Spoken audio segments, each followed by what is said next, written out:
Everyone. सो हर इंसान एक ऐसी पर्सनालिटी बनना चाहता है कि चाह के भी कोई उसे इग्नोर ना कर पाए।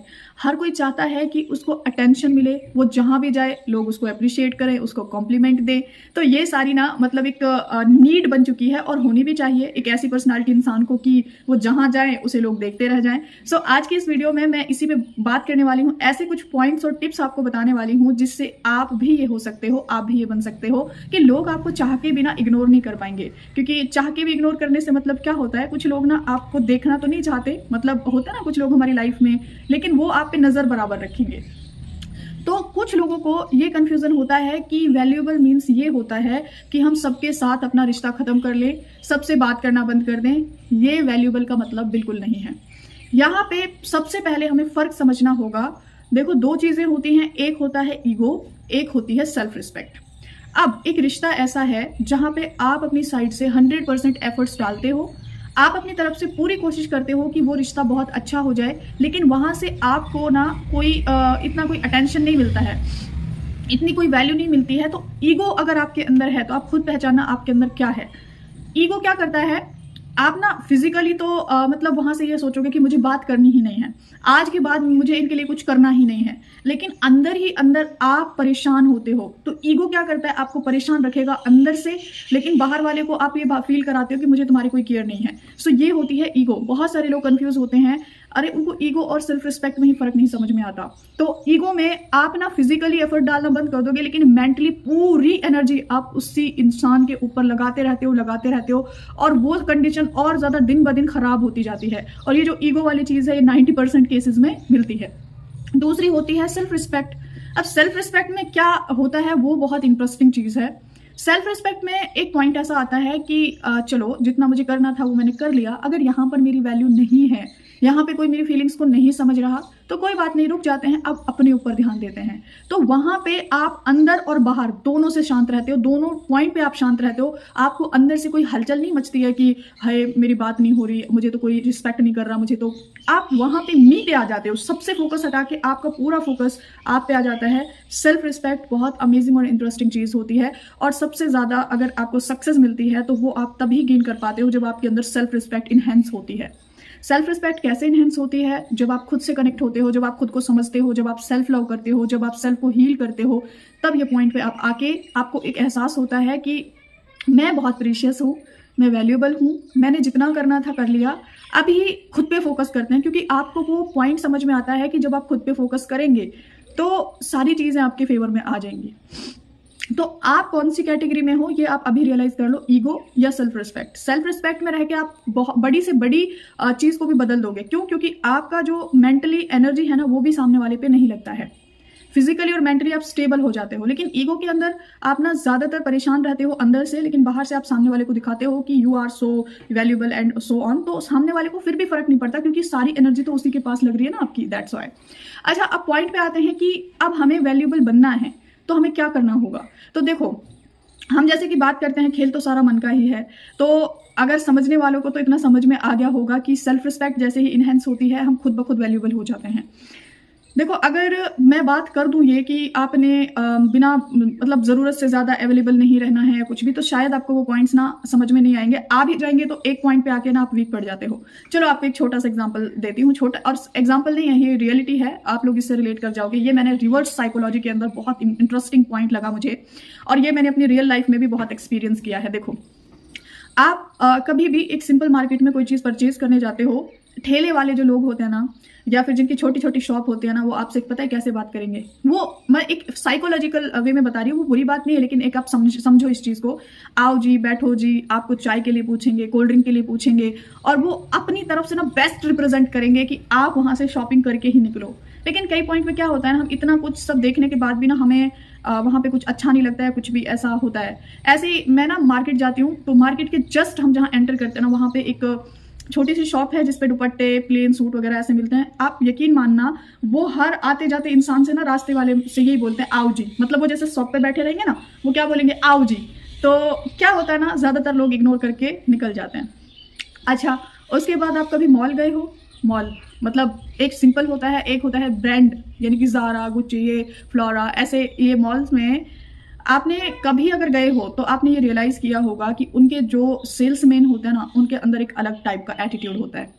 मतलब आप उन्हें 3 बार कोई चीज़ पूछोगे तब वो आपको 1 बार रिप्लाई करते हैं, because they know their values.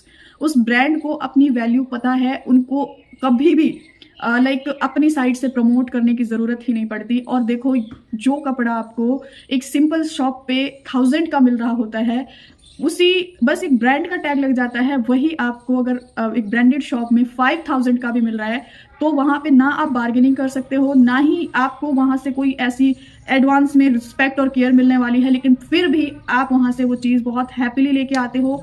और छोटी शॉप्स पे हमेशा बार्गेनिंग करेंगे हम। फ़र्क समझ में आया?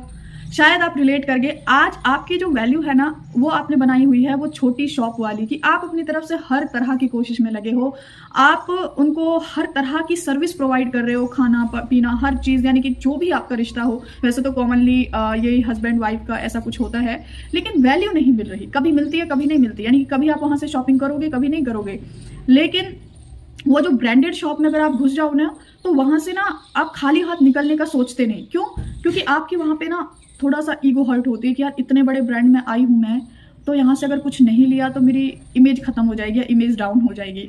तो अब यहाँ पे समझने वाली बात क्या है, यहाँ पे ऐसा मैंने पढ़ा है, एक रिसर्च में आता है कि जो ब्रांडेड शॉप के जो सेल्समैन होते हैं ना, उनको रिवर्स साइकोलॉजी सिखाई जाती है। उनकी ट्रेनिंग ही ऐसी होती है कि तुम्हें मतलब सामने वाले को लाइक बुलाना नहीं है, आओ ये देखो वो देखो या कुछ भी, क्योंकि वो ह्यूमन ब्रेन को समझते हैं। साइकोलॉजी में आता है, जितना इंसान से जिस चीज़ को हायर पे रखा जाए, वो उतना ही एफर्ट डालते हैं उसको अचीव करने के लिए।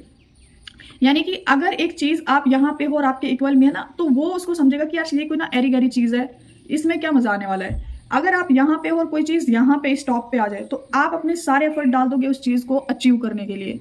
ये ह्यूमन ब्रेन को समझो, ये ह्यूमन ब्रेन ऐसे ही काम करता है। जो चीज़ जितनी हाई पे रख दी जाए, ये उसके पीछे उतना ही भागता है। लेकिन आपने ना खुद को इतना ईजी रखा हुआ है, इतना ईजी रखा हुआ है कि उसको कोई लाइक अचीव करने में इंटरेस्टेड है ही नहीं, वो कोई चाहेगा ही नहीं। क्योंकि यही चीज़ होता है, बहुत सारी मेरी सिस्टर्स हैं मैरिड लाइफ केसेस में ऐसा होता है। वो खुद इतनी ब्यूटीफुल सी, सुंदर सी, इतनी प्यारी सी होती हैं, लेकिन फिर भी एक्स्ट्रा मैरिटल अफेयर क्यों हो जाते हैं? क्योंकि ऐसा नहीं है कि वो अपनी जिम्मेदारियां पूरी नहीं करती है कुछ भी, लेकिन एक पॉइंट पे ना जब वो खुद को ये समझने लगती है कि शायद मेरे अंदर कोई कमी है, यानी कि हमारी जो सिस्टर्स हैं वो बहुत ज़्यादा सेंसिटिव होती हैं नेचुरली। तो अगर उन्हें थोड़ा सा टाइम कम मिला, अगर उन्हें मतलब कोई चीज़ उन्होंने बोली और वो चीज़ ऐसे सही से नहीं पूरी की गई, तो वो बजाय ये देखने के कि सामने वाला क्या कर रहा है, वो खुद के अंदर कमियां ढूंढना शुरू कर देती हैं। थोड़ा सा वेट गेन हो गया तो वो ये सोचती है कि अब मैं उतनी सुंदर नहीं लगती, शायद इसलिए मेरे से बात नहीं करती। अरे ऐसा नहीं है, आपने खुद ही अपने अंदर वो कमियां निकाल दी हैं, तो सामने वाले को तो नजर आनी ही आनी है। तो इस पॉइंट को देखो, अगर आप समझदार हैं तो ये जो मैंने आपको एग्जांपल दिया है ब्रांडेड शॉप का और सिंपल शॉप का, आपने ब्रांडेड शॉप बनना है, सिंपल शॉप नहीं बनना। ठीक है? सो यही आप पॉइंट ना आपके लिए काफ़ी है। अपनी वैल्यू को इंक्रीज करने के लिए बेबी स्टेप्स लेने पड़ेंगे, खुद को हर रोज़ रिमाइंड कराना होगा कि यू आर वैल्यूएबल, आप बहुत प्रीशियस हैं। और अगर आपको ऐसा लगता है कि कोई पॉइंट ही नहीं मिलता, कैसे बोलूँ, तो आप उस आर्टिस्ट की आर्ट हैं जिसकी आर्ट में कोई कमी नहीं निकाल सकता, यानी कि वो सुप्रीम पावर। वो उसने इस दुनिया में कोई भी चीज बेकार बनाई है। आपके अकॉर्डिंग बताओ मुझे कमेंट सेक्शन में, अगर आपको कोई भी आसपास नजर आने वाली ऐसी चीज नजर आ जाए कि ये बेफालतू में बन गई है, इसका कोई काम ही नहीं है।